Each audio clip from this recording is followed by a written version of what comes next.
Assalamualaikum warahmatullahi wabarakatuh. Selamat pagi, salam sejahtera bagi kita semua. Selamat pagi siswa-siswi SMA Negeri 1 Batangan yang kami banggakan.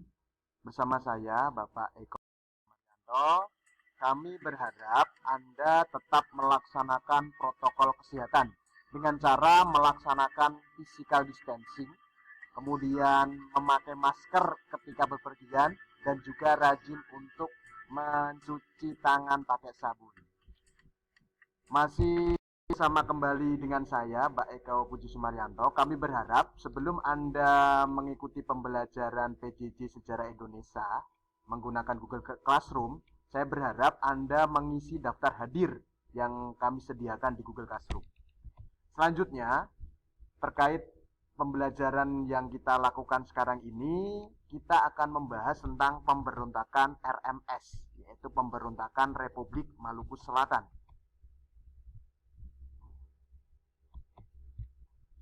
Sebelumnya, Bapak akan menginformasikan tentang kompetensi inti pada pembelajaran kali ini. Kompetensi inti pembelajaran kali ini yaitu memahami, menerapkan, menganalisis, dan mengevaluasi pengetahuan faktual, konseptual, prosedural, dan metakognitif berdasarkan rasa ingin tahunya tentang ilmu pengetahuan, teknologi, seni, budaya, dan humaniora dengan wawasan kemanusiaan, kebangsaan, kenegaraan, dan peradaban terkait penyebab fenomena dan kejadian, serta menerapkan pengetahuan prosedural pada bidang kajian yang spesifik sesuai dengan bakat dan minatnya untuk memecahkan masalah. Itu adalah kompetensi inti dari mata pelajaran sejarah Indonesia.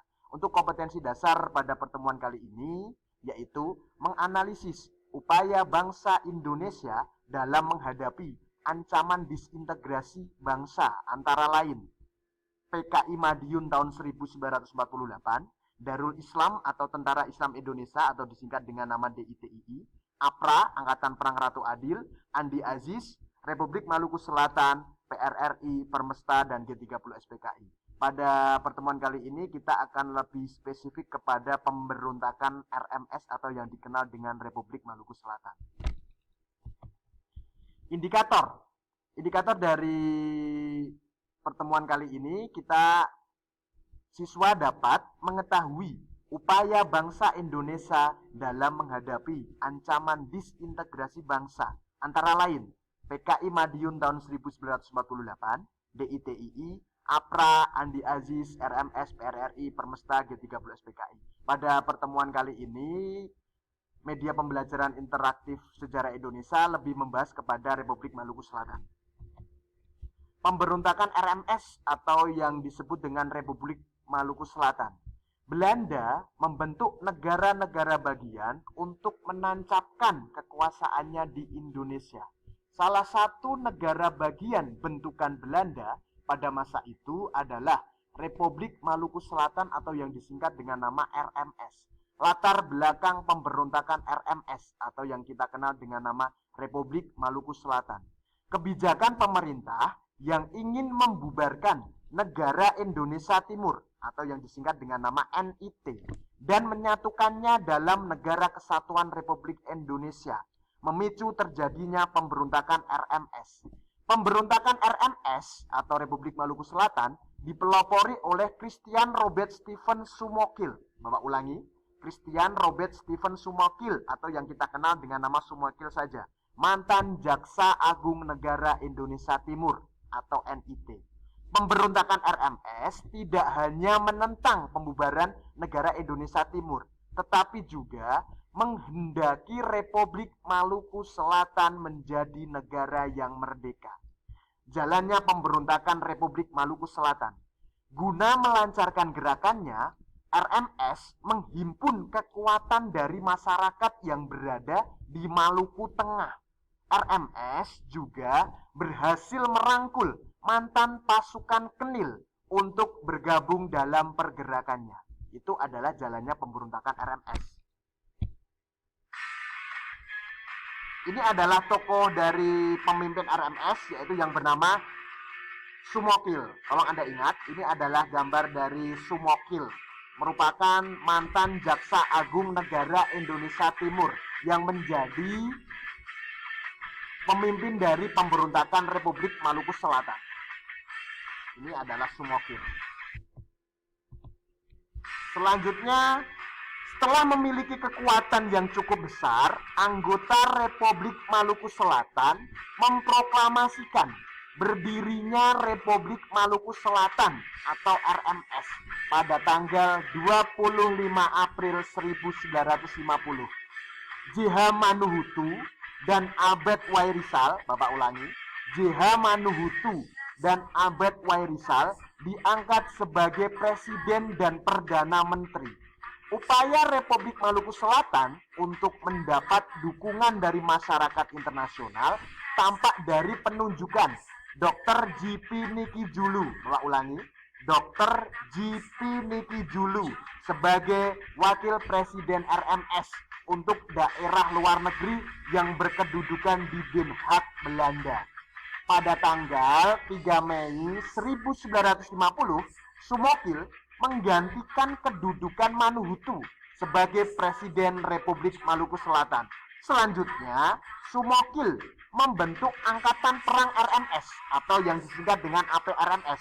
Kami ulangi, Sumokil kemudian membentuk Angkatan Perang RMS atau APRMS pada tanggal 9 Mei 1950 dan mengangkat Sersan Mayor KNL B.J. Samson sebagai Panglima tertinggi kedudukan kantor RMS di Den Haag, Belanda, dan keberpihakan pasukan Kenil menunjukkan dukungan Belanda terhadap gerakan RMS.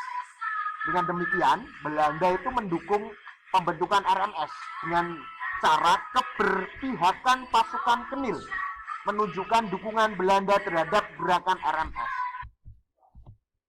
Selanjutnya, upaya penumpasan pemberontakan RMS atau Republik Maluku Selatan. Untuk menghentikan pemberontakan Republik Maluku Selatan, pemerintah menerapkan cara damai melalui perundingan. Cara ini ditempuh dengan mengirim tokoh asli Maluku seperti J. Leimena, Putu Hena, Pelau Pesi, dan Rehatu untuk melakukan kompromi dengan Sumokil dan para pengikutnya di Ambon. Bapak ulangi, sebelumnya pemerintah Indonesia untuk menghentikan pemberontakan RMS, pemerintah itu menerapkan cara damai atau perundingan atau perjanjian.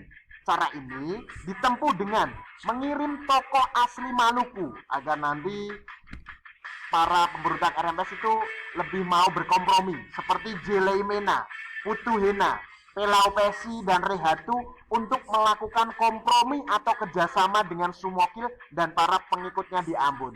Akan tetapi, upaya perundingan damai tidak berhasil mencapai kata sepakat.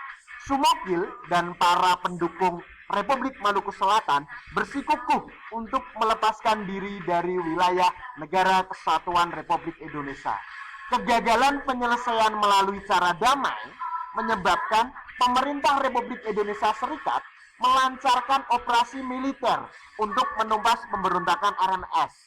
Operasi militer tersebut dipimpin langsung oleh seorang kolonel yang bernama A.E. Kawilarang. Bapak ulangi, operasi militer tersebut dipimpin langsung oleh Kolonel A.E. Kawilarang selaku Panglima Tentara dan Teritorium Indonesia Timur. Operasi penumpasan pemberontakan RMS terbagi dalam 2 tahap. Tolong Anda ingat, operasi penumpasan pemberontakan RMS terbagi dalam 2 tahap, yaitu Operasi Senopati 1 dan Operasi Senopati 2.